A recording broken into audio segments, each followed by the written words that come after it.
So you're interested in becoming a Microsoft Power Apps developer. Well, this video is for you, as I'm going to walk you through step by step everything you'll need to know to become a Power Apps developer.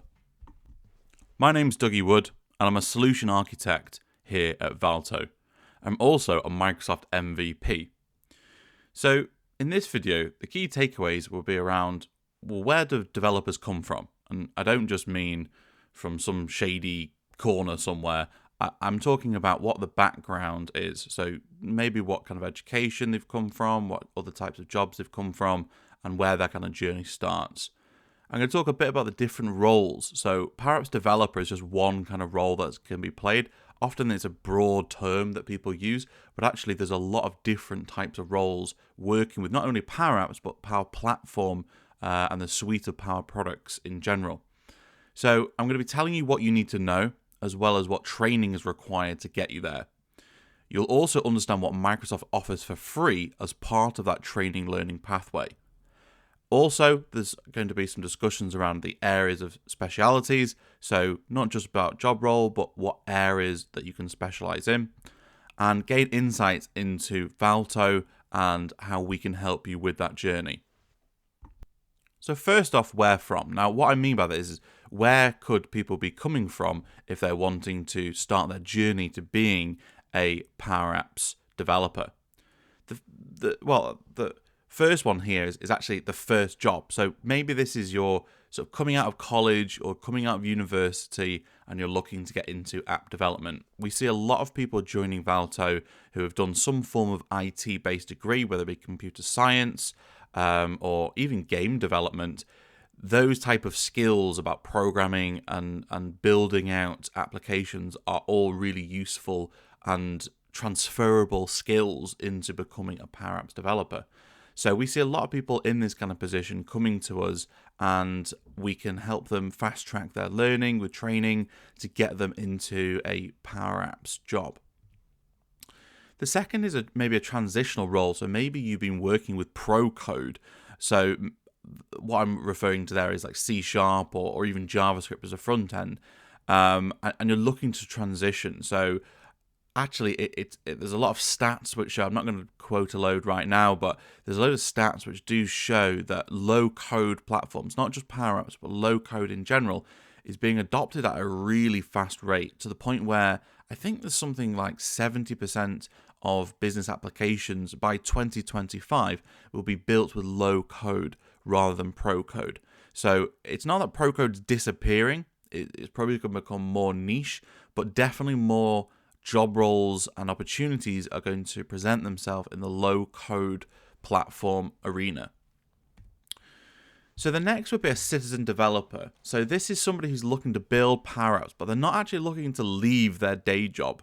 So I've worked myself with a lot of kind of directors, people from IT departments, and often finance-related people, because a lot of, again, skills related to Excel formulas are transferable into the world of Power Apps. So we get to see a lot of people in the finance kind of world getting into Power Apps as well. So again, it might not necessarily be that you're looking to get out of your day job.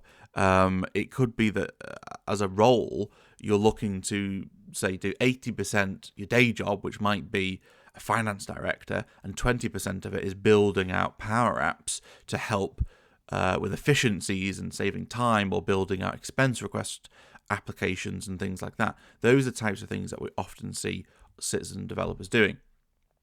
Another kind of pivotal role is a SharePoint developer, and this is actually how I started. So I've been working with SharePoint now for far too long, at least 12, 13 years, something like that.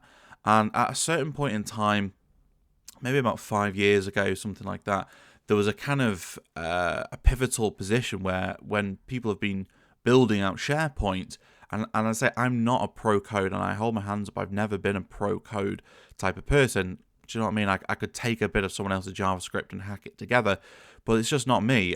I've always been more of a low-code type of person, so I've used things like InfoPath to build out forms for SharePoint. I've used SharePoint Designer for customizing things and building workflows and things like that. So it kind of came to a pivotal point in SharePoint where you either had to pick, you were going down a pro code route, as in you were building on SPFX web parts, or you were going to go more towards a Power Platform, and you're going to be looking at Power Automate for building your workflows instead of SharePoint Designer, and you're going to use Power Apps to build custom interfaces instead of info path inside of SharePoint lists. So that's the path I took, and there are probably still a lot of people that are kind of taking that position, or maybe you've been working with SharePoint from an internet perspective, and you're now taking more kind of ownership of building out some business applications, and that's where Power Apps comes in, and it becomes really useful. So what are the job roles? So there's a number of different job roles, and that's why, although this video is titled How to Become a Power Apps Developer, often people refer to Power Apps developers in a very broad way, because actually it's not just being a developer. There's loads of roles which are included.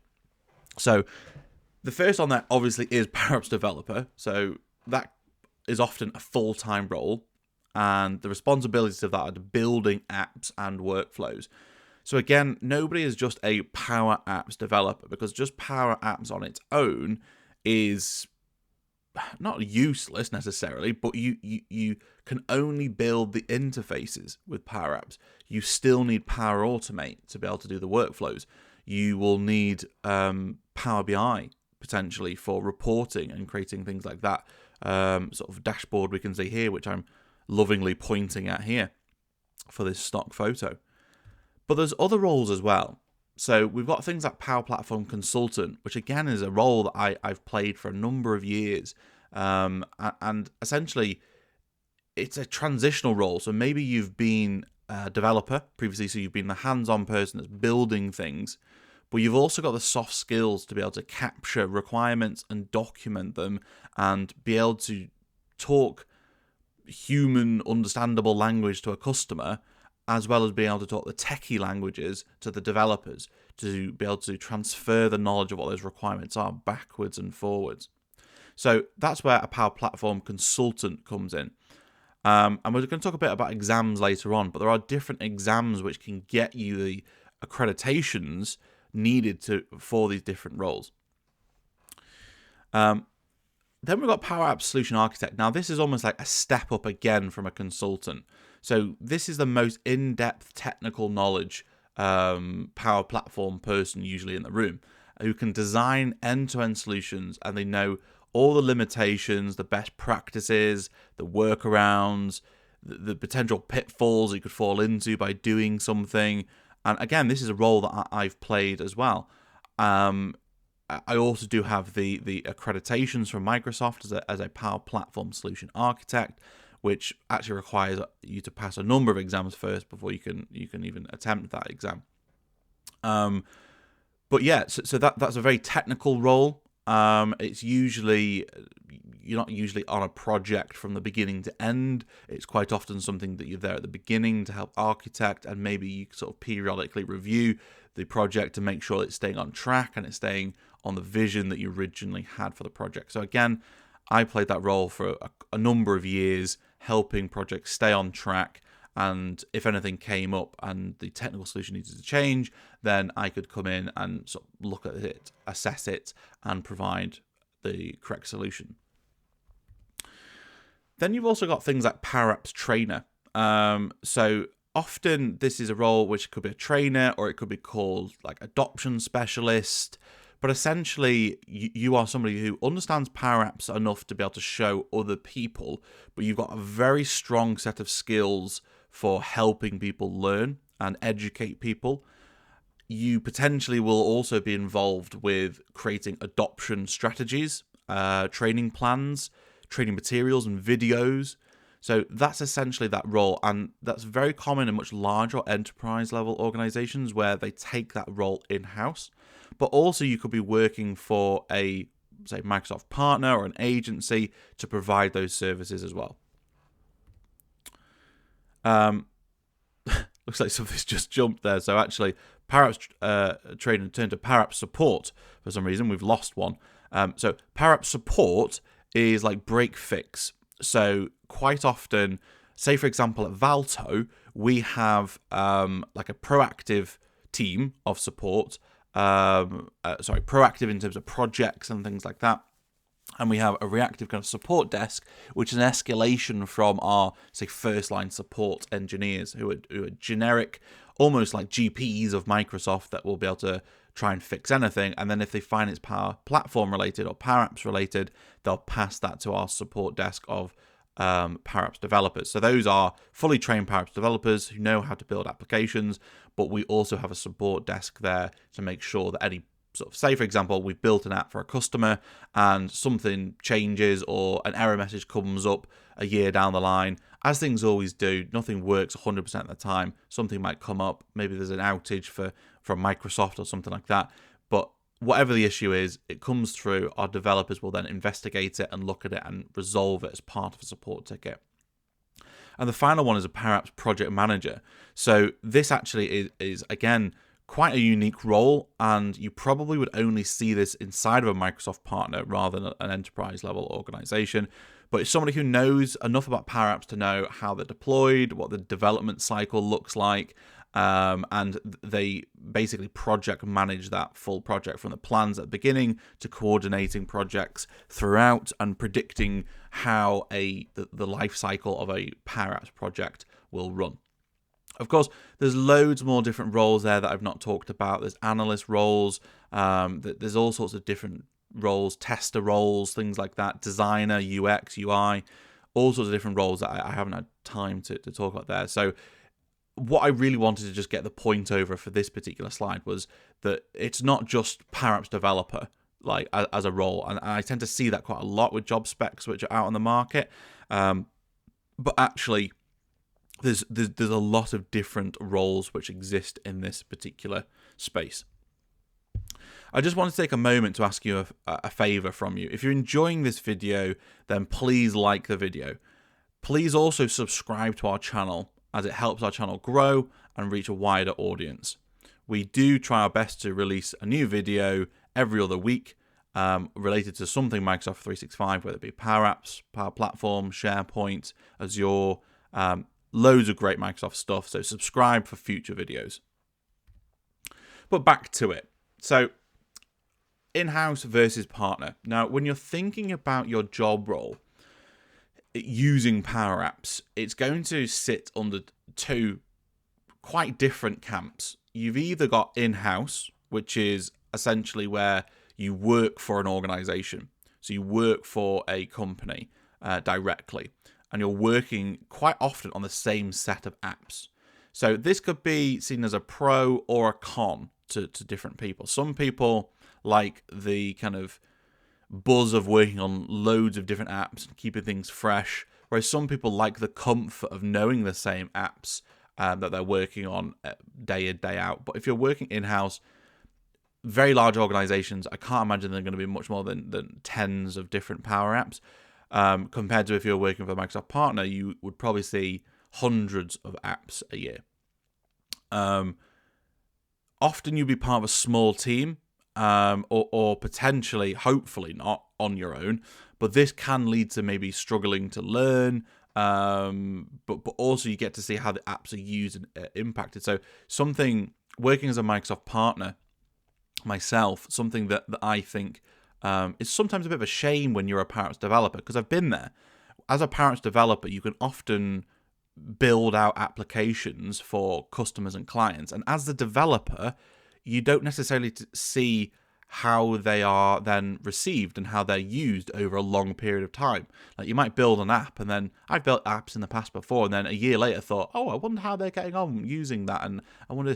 And okay, yeah, there might be other people from the company, the agency that you work for, like account managers, who get to see that and get to know how the app's getting on and how people are using it and stuff. But as the developer, you don't always necessarily know that, because once the project's kind of finished, you're moving on to the next project and you're focusing on something else. Your job is to build the app and not necessarily be the person who's then sort of reviewing its performance and how it's doing and how the adoption went and are people loving it and what the feedback is. You don't necessarily always see that. Now, we try and share that with the developers to give them a sort of pat on the back, but you don't always naturally see that.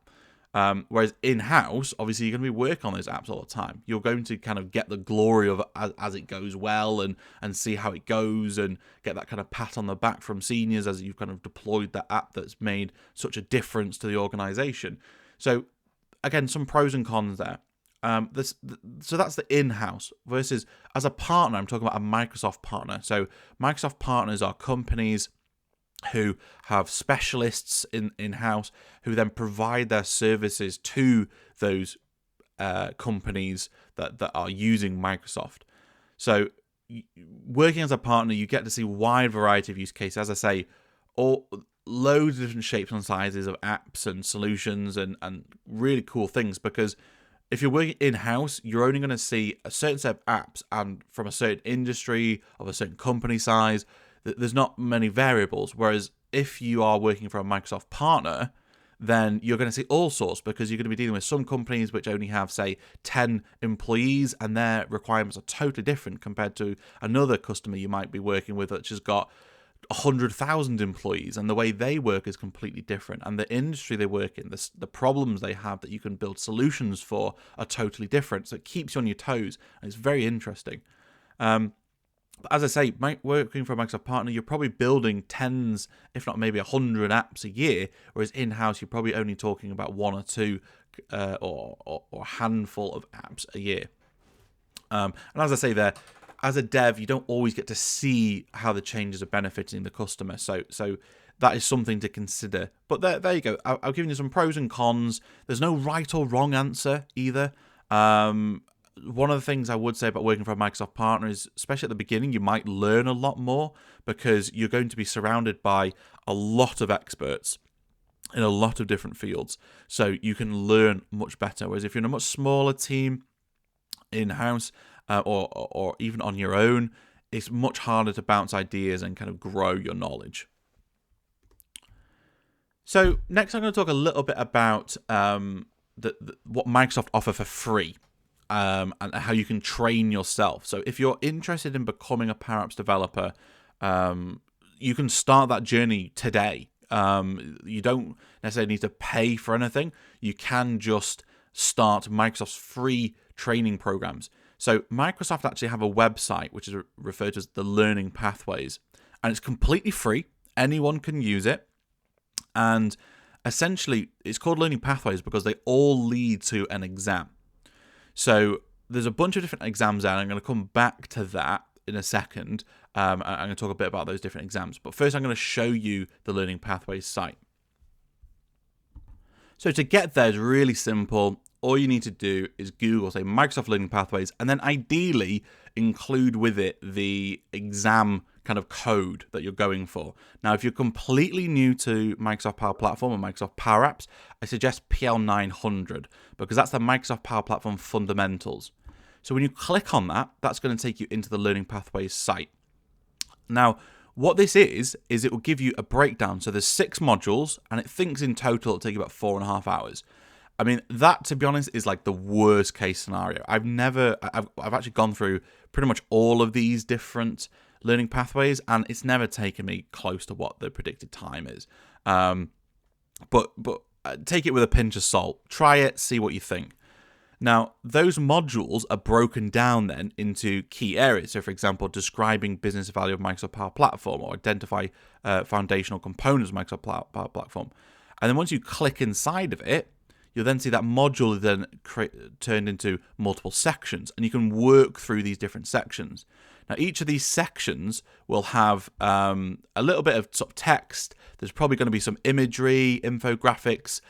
There's also little tests and quizzes as you go along as well to test your knowledge. And as you go through each bit, you've just seen me there, you click on a button to unlock the kind of the knowledge, unlock the achievement, and then you get little points as well. You get little experience points, which then add up onto your total kind of experience points, and that is across the board. So it's not just Power Platform. There's other training courses there that total that up.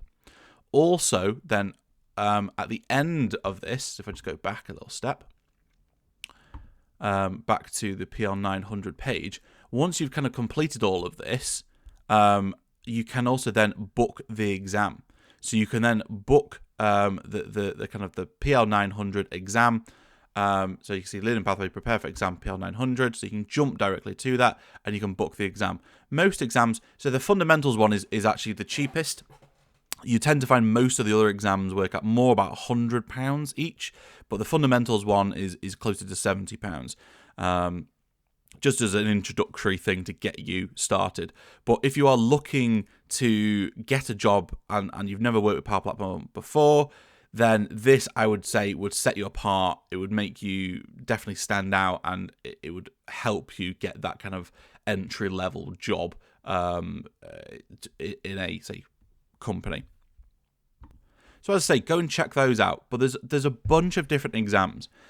Now, it's not quite in any sort of order, to be honest with you, these numbering. So take the numbering with a bit of a pinch of salt, because again, I put this in kind of my own order because PL 900 is the easiest, it's the fundamentals exam.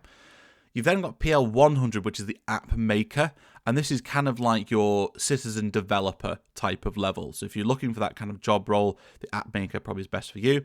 PL 200 is the consultant. So if maybe, for example, you've done a bit of Power Apps previously before, maybe you're looking to go and work for a Microsoft partner, maybe like Valto, and you want to become a consultant, then getting that exam will prove your knowledge in becoming a consultant. Maybe you're more interested in reporting and dashboards and data, and PL 300 will allow you to prove that by getting your Power BI analyst accreditation. You've also got PL 400, which is the true developer.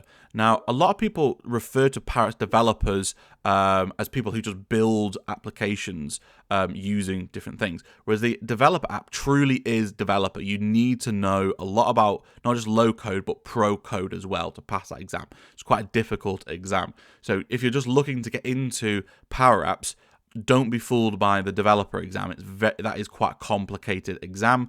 You don't need that exam to get started working in the Power Platform.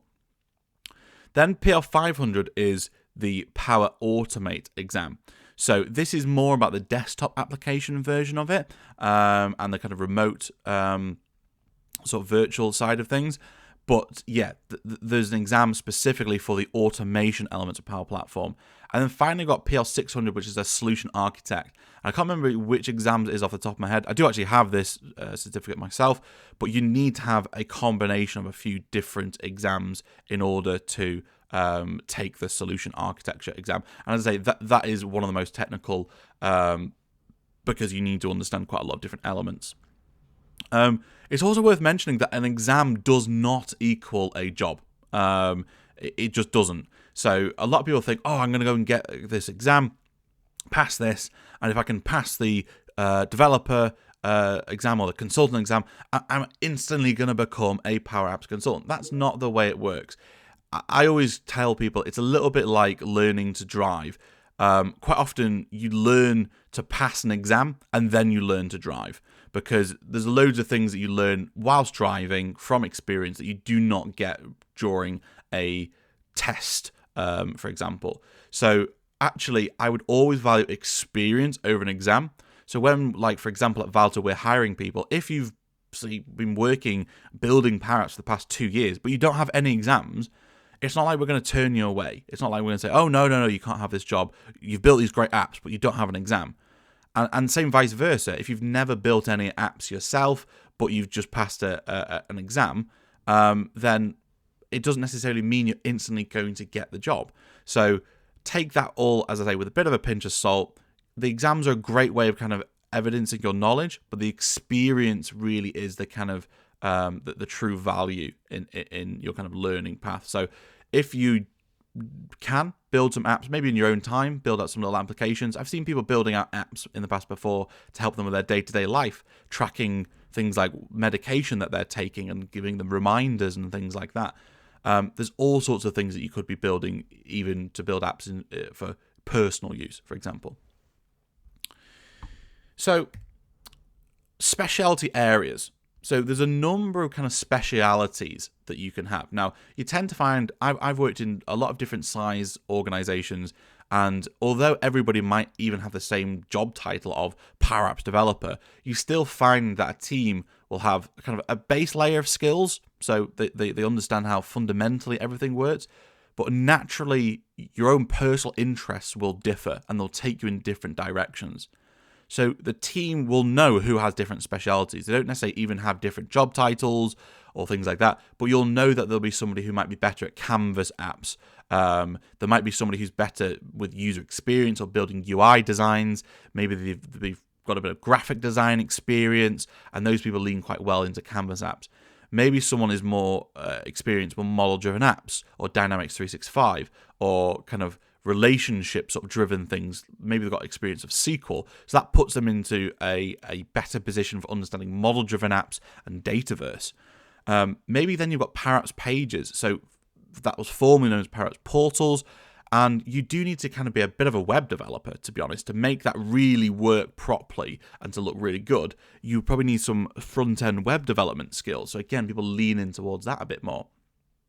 And then you've got automation. So you've got Power Automate or Logic apps. So this is, again, something that I did quite well with. It's something I leaned into quite a lot because I came from a background of using SharePoint Designer workflows a lot to build out approval processes and notifications and all those sorts of things. So it naturally led me into Power Automate and building out automated workflows.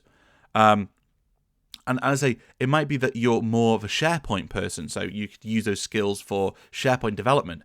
You could use Power Apps to customize some lists. You might have experience with SharePoint, so the team leverages your knowledge about how to store documents or how to create list items or things like that. So these are all different speciality areas. So the final thing I wanted to kind of say, that if all this sounds quite interesting to you and you're looking for a job role, then why not consider coming to work for Valto? So Valto are essentially looking to provide world-class Power App solutions. So we work with all sorts of industries from all different shapes and sizes. Now, the must requirements before you even consider applying for a role with us is you must be a UK resident. We do not consider CVs from anyone outside of the UK. You must be a UK resident. You must have some form of experience with IT, whether that's you've had a college course or a degree or something like that. We need you to have some fundamental understanding of IT and working with IT and even Microsoft Office suite and things like that. We also ask that if you've never worked with Power Platform before, ever, that you've passed the PL900 exam, because then you've got fundamental knowledge of what everything is, and we're not starting completely from scratch. Because even people who have got a bit of IT experience and a bit of development experience, the first thing that we do if we onboard you is that we would put you through the PL900 kind of learning pathways and the exam as well. So we would expect to kind of see that you've taken the PL900 learning pathways and ideally passed the exam that comes with it as well. We also prefer that you've got some kind of advanced sort of knowledge of IT, so a degree in IT, or maybe you've worked in another IT job for a couple of years. That's preferred but not essential. So if you tick all of those boxes and you're interested, then please email us at careers@valto.co.uk with your CV for us to consider you for our next recruitment drive. So I just want to thank you for watching today's video. If you enjoyed it, please do like the video. Also, subscribe to our channel for future videos. And if you've got any questions at all, use the comments feed below and we'll get back to you as soon as we can. Thank you very much for watching.